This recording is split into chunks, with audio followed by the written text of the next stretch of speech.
Hello guys, welcome back to sociology classes. In this video, I am going to discuss a very important topic, that is the causes of change in the position of women. Okay, so without wasting much time in discussion, we should start this video on this topic, causes of change in the position of women. Okay, स्त्रियों की स्थिति में परिवर्तन के कारण. Let's we start this video on this topic. Okay. Bharat में स्त्रियों की स्थिति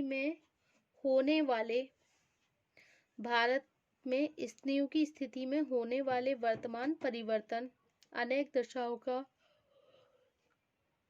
संयुक्त परिणाम है. ओके. इनमें से कुछ प्रमुख दशाओं को निम्नलिखित रूप से समझा जा सकता है. ओके, तो इनमें से कुछ प्रमुख दशाओं को निम्नलिखित रूप से समझा जा सकता है. फर्स्ट है आपका पश्चिमी मूल्यों का प्रभाव, influence of the western values. Okay, सुधार आंदोलन, रिफॉर्म मूवमेंट, संवैधानिक अधिकार, कॉन्स्टिट्यूशनल राइट्स, राजनीतिक सहभागिता, पॉलिटिकल पार्टिसिपेशन, महिला आंदोलन, वीमेन्स मूवमेंट, शिक्षा का प्रसार, स्प्रेड ऑफ एजुकेशन, विघटन, डिसोल्यूशन, नगरीकरण, अर्बनाइजेशन, आर्थिक सहभागिता, economic participation. Okay, so this is the causes of the change in the position of a women. सुधार आंदोलन, रिफॉर्म मूवमेंट. ओके, भारत में 19वीं शताब्दी में राजा राममोहन राय, ईश्वरचंद विद्यासागर, महर्षि दयानंद, महर्षि कर्वे, केशव चंद्र सेन, राणा डे, अनेक अन्य व्यक्तियों ने स्त्रियों को शिक्षा देने तथा सामाजिक कुरीतियों को दूर करने के लिए जो सुधार आंदोलन आरंभ किए, उससे समाज में एक नई जागरूकता उत्पन्न हो गई. इसके फलस्वरूप बाल विवाह, सती प्रथा, बालिका हत्या, बहुपत्नी विवाह का विरोध बढ़ने लगा. ईश्वरचंद विद्यासागर ने न केवल विधवा पुनर्विवाह की आवश्यकता पर बल दिया, बल्कि स्वयं भी अपने पुत्र का विवाह एक विधवा स्त्री से कर एक अकल्पनीय उदाहरण प्रस्तुत किया. 20वीं सेंचुरी में स्वतंत्रता आंदोलन के अंतर्गत भी उन कुप्रथाओं को दूर करने पर बल दिया गया जिनके फलस्वरूप स्त्रियां सामाजिक तथा आर्थिक अधिकारों से वंचित हो गई थी. ओके, नेक्स्ट पॉइंट है हमारा महिला आंदोलन, विमेन्स मूवमेंट. स्त्रियों की स्थिति में सुधार का एक प्रमुख कारण स्वयं महिलाओं द्वारा चलाए जाने वाले विभिन्न आंदोलन हैं. भारत में एनी बेसेंट के प्रयत्नों से सन 1929 में एक अखिल भारतीय महिला सम्मेलन का आयोजन किया गया. इसका उद्देश्य स्त्रियों को उनके सभी अधिकार दिलाना, शोषण के विरुद्ध उनकी रक्षा करना, स्त्री शिक्षा में वृद्धि करना था. इसके फलस्वरूप विभिन्न क्षेत्रों में स्त्रियों ने अपने अधिकार प्राप्त करने के लिए अनेक आंदोलन किए. आज भी नगरों में महिलाओं के अपने संगठन हैं जो कि नारी मुक्ति आंदोलन से जुड़े हुए हैं. ओके,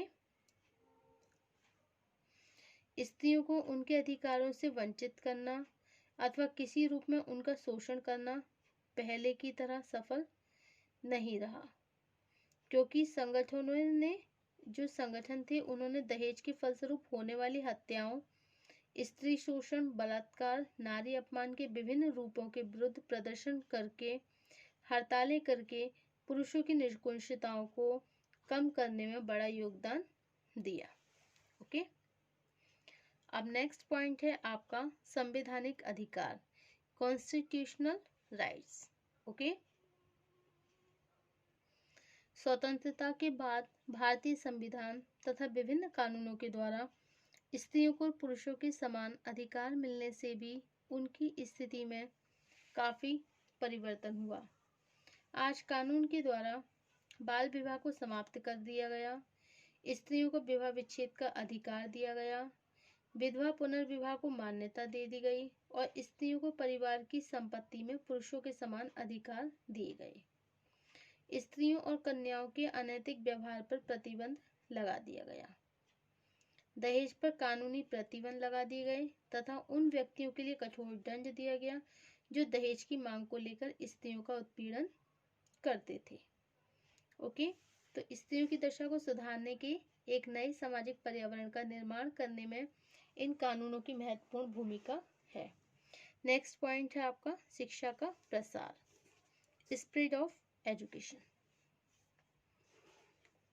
स्त्रियों की स्थिति शिक्षा के बीच एक प्रत्यक्ष संबंध है। भारत में वैदिक काल से लेकर ब्रिटिश काल तक जैसे जैसे स्त्रियां शिक्षा से वंचित होती गईं, उनकी सामाजिक स्थिति गिरती गई। ओके, आज पुनः ग्रामीण नगरीय क्षेत्रों में लड़कियों और स्त्रियों के लिए शिक्षा की सुविधाएं प्राप्त है। ओके, नेक्स्ट पॉइंट है राजनीतिक सहभागिता। राजनीतिक सहभागिता, पॉलिटिकल पार्टिसिपेशंस। ग्रामीण स्तर से लेकर विधानसभाओं तथा संसद तक में स्त्रियों की राजनीतिक सहभागिता बढ़ने से उन्हें वे अधिकार मिलने लगे जो पुरुष प्रधान सामाजिक व्यवस्था में उन्हें पहले से प्राप्त नहीं हो सके थे। ओके, अब नेक्स्ट पॉइंट है संयुक्त परिवारों का विघटन, मतलब संयुक्त परिवारों का विघटन, dissolution of the joint family. Okay, स्त्रियों की स्थिति को परिवर्तित करने में संयुक्त परिवारों का विघटन भी उपयोगी सिद्ध हुआ। संयुक्त परिवार एक ऐसी विचारधारा पर आधारित था जिसमें स्त्रियों के अधिकार का कोई भी महत्व नहीं था। इन परिवारों में स्त्रियों का एकमात्र कार्य क्या था? बच्चों को कुरीतियों की शिक्षा देना और कर्मकांडों का पालन करना था। संयुक्त परिवारों का विघटन होने से जैसे जैसे एकाकी परिवारों की संख्या बढ़ी, इनमें स्त्रियों को एक सम्मानित स्थान मिला और लड़कियों की शिक्षा को भी एक प्रमुख आवश्यकता के रूप में देखा जाने लगा। ओके, नेक्स्ट पॉइंट है आपका स्त्रियों की आर्थिक सहभागिता। स्त्रियों की आर्थिक सहभागिता मतलब इकोनॉमिक्स पार्टिसिपेशंस। ओके, हमारे समाज में स्त्री जीवन से संबंधित अधिकांश समस्याएं मध्यम वर्गीय परिवारों से ही संबंधित रही थी। ओके, एकाकी परिवारों की स्थापना में जब परिवार के सामने कठिनाइयां बढ़ी, तब स्त्रियों ने आर्थिक जीवन में प्रवेश करना शुरू करा और औद्योगिक में वृद्धि होने से स्वतंत्र व्यवसाय व नौकरी के अवसरों में भी वृद्धि हो गई। अब नेक्स्ट पॉइंट है आपका पश्चिमी मूल्यों का प्रभाव, इन्फ्लुएंस ऑफ वेस्टर्न वैल्यू। स्त्रियों की स्थिति में होने वाला परिवर्तन एक बड़ी सीमा तक पश्चिमी संस्कृति के मूल्यों का भी परिणाम है। पश्चिमी संस्कृति समानता, स्वतंत्रता तथा सामाजिक न्याय को भी अधिक महत्व देती है। अब नेक्स्ट पॉइंट है आपका नगरीकरण, अर्बनाइजेशन।